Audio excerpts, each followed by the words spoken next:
At this point in the journey, we arrive at an interesting threshold. So far, we've talked about how truth shapes identity and how institutions form to preserve the truth communities care about. But there's another pattern that shows up again and again in history. It's the moment when people begin to believe that truth has finally reached its finished form. In other words, the moment when someone says, "This is it, we have arrived, the truth is now complete."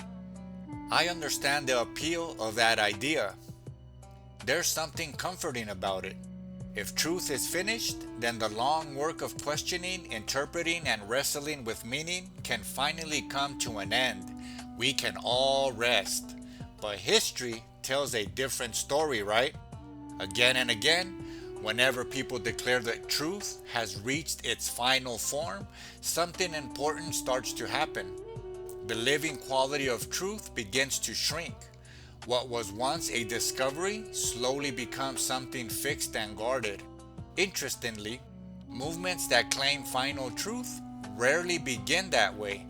Most of them start with something genuine. Someone has a profound insight, a moral breakthrough, or a powerful experience that suddenly makes sense of the world in a new way. Others hear about it and recognize something meaningful in it. A community begins to form around that insight. At the beginning, the energy is creative. People are exploring something new. They are discovering meaning together. But as time passes, the community also feels responsible for protecting what it has found, and that's understandable. When something feels valuable, people want to preserve it. Slowly, discovery becomes doctrine, and doctrine, almost by nature, wants to last forever. We can see hints of this tension even with ancient traditions.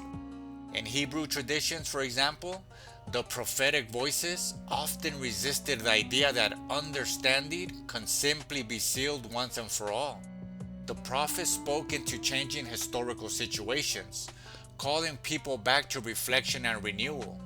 Their role was not just to repeat what they had already been said, but to help the community see how truth applied to the present moment.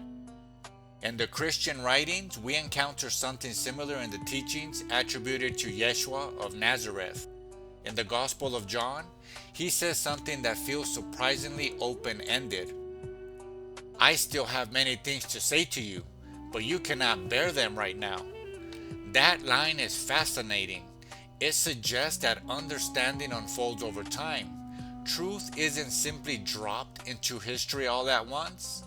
Human beings grow into it gradually as they become ready to receive it. In the Buddhist tradition, we find a similar kind of humility built into the teaching itself. One well-known passage encourages people not to accept something simply because it is tradition or because respected teachers say it's true. Instead, they are encouraged to examine whether an idea actually leads to clarity, compassion, and freedom from suffering. That approach doesn't reject the truth, but it does resist freezing truth into a permanent formula. Wisdom, in that sense, remains something that must be tested and lived. Taoist thought also offers a quiet warning in this direction. The Tao Te Ching begins with a striking observation. The Tao that can be spoken is not the eternal Tao.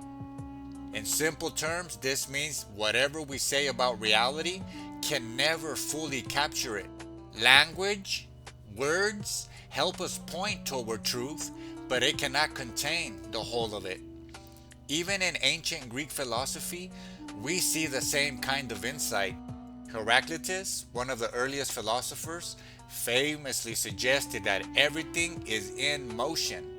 The image often used to describe his idea is that you cannot step into the same river twice. The river is flowing, keeps flowing, and so does the world around it and us.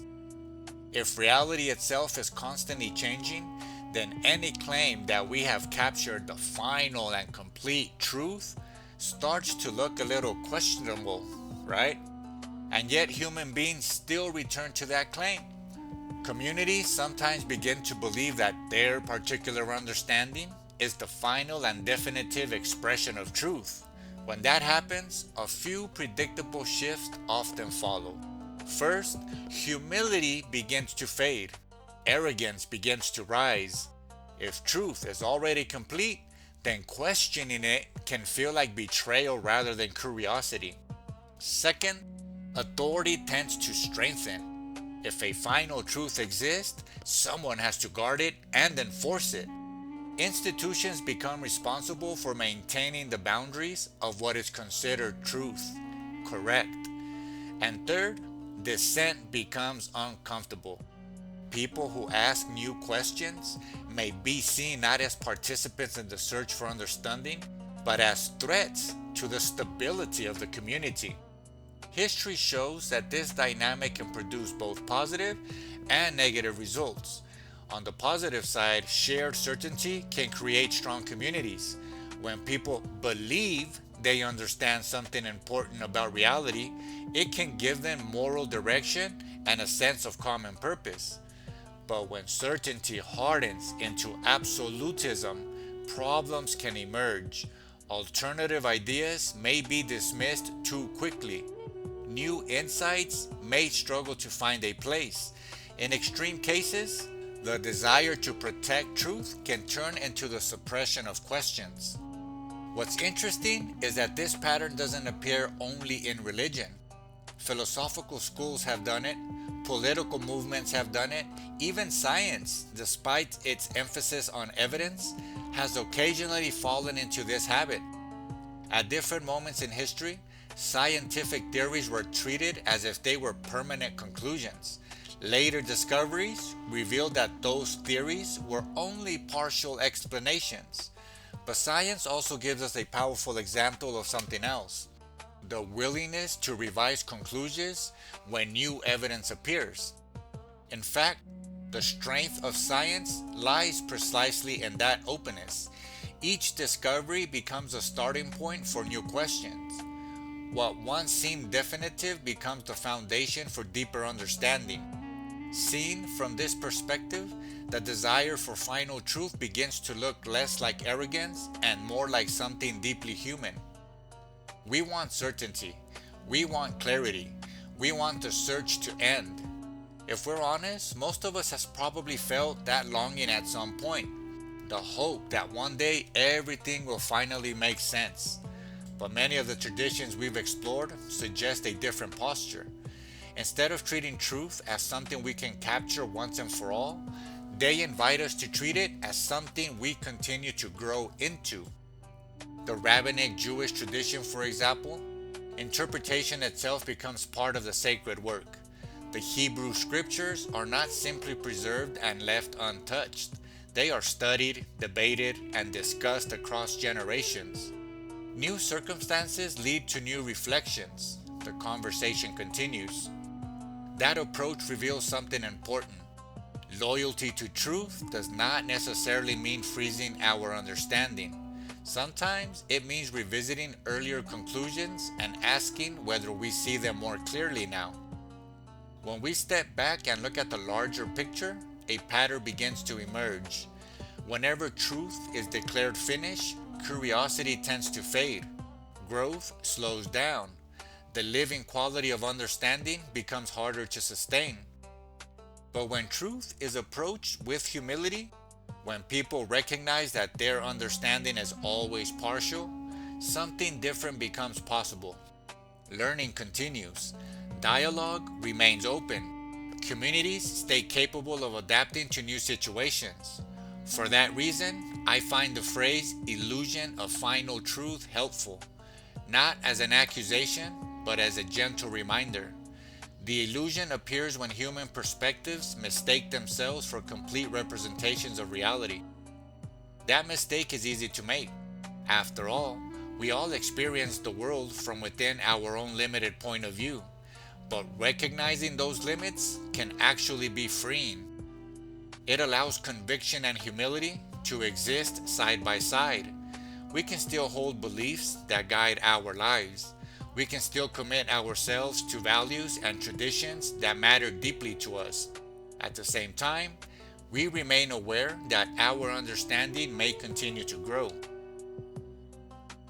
In this way, the journey toward truth never really ends. Instead, it matures.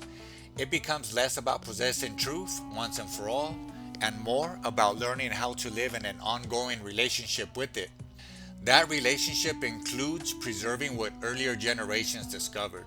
It includes listening carefully to the wisdom that has been passed down, but it also includes remaining open to new insight.